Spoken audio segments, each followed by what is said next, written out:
New ইয়র্কে অনুষ্ঠিত জাতিসংঘ সাধারণ পরিষদের অধিবেশনে ইসরায়েলের প্রধানমন্ত্রী বেনিয়ামিন নেতানিয়াহুর ভাষণের সময় বেশ কয়েকটি দেশের কূটনীতিক ও প্রতিনিধি একযোগে সভাকক্ষ ত্যাগ করেন। শুক্রবার ২৬ সেপ্টেম্বর এই ঘটনাটি ঘটে, যখন নেতানিয়াহু জাতিসংঘের মঞ্চে বক্তব্য শুরু করতে যাচ্ছিলেন।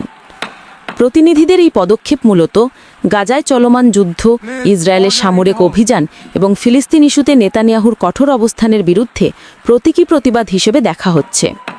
ভাষণে নেতানিয়াহু জানান, ইসরায়েল হামাসের বিরুদ্ধে যুদ্ধ শেষ করেনি, বরং আমাদের কাজ শেষ না হওয়া পর্যন্ত এই অভিযান চলবে। তিনি পশ্চিমা কয়েকটি দেশের সাম্প্রতিক ফিলিস্তিন রাষ্ট্র স্বীকৃতির সিদ্ধান্তকে তীব্র সমালোচনা করে এটিকে অভিজ্ঞানমূলক ও বিপজ্জনক পদক্ষেপ বলে অভিহিত করেন। জাতিসংঘ ভবনের বাইরে এ সময় হাজারো মানুষ ফিলিস্তিনের সমর্থনে বিক্ষোভ করেন। তারা গাজায় যুদ্ধ বন্ধ, যুদ্ধাপরাধীর বিচার এবং ফিলিস্তিনকে স্বাধীন রাষ্ট্র হিসেবে স্বীকৃতি দেওয়ার দাবি জানান।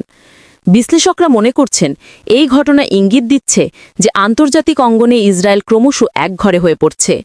একদিকে যুদ্ধবিরতির আহ্বান বাড়ছে, অন্যদিকে নেতানিয়াহু সরকার যুদ্ধ শেষ না হওয়া পর্যন্ত অবস্থান বদলাতে রাজি নয়। আমাদের দেশের অধিকাংশ টিভি চ্যানেলগুলোই দেখা যায় যে সঠিক তথ্যটি আড়াল করে মানুষের কাছে ভুল তথ্যটি উপস্থাপন করে। তাই আমরা চেষ্টা করি মানুষের কাছে সঠিক তথ্য উপস্থাপন করতে, এবং আমাদের এই উদ্দেশ্যকে সফল করতে আমাদের চ্যানেলটিকে সাবস্ক্রাইব করে পাশে থাকুন।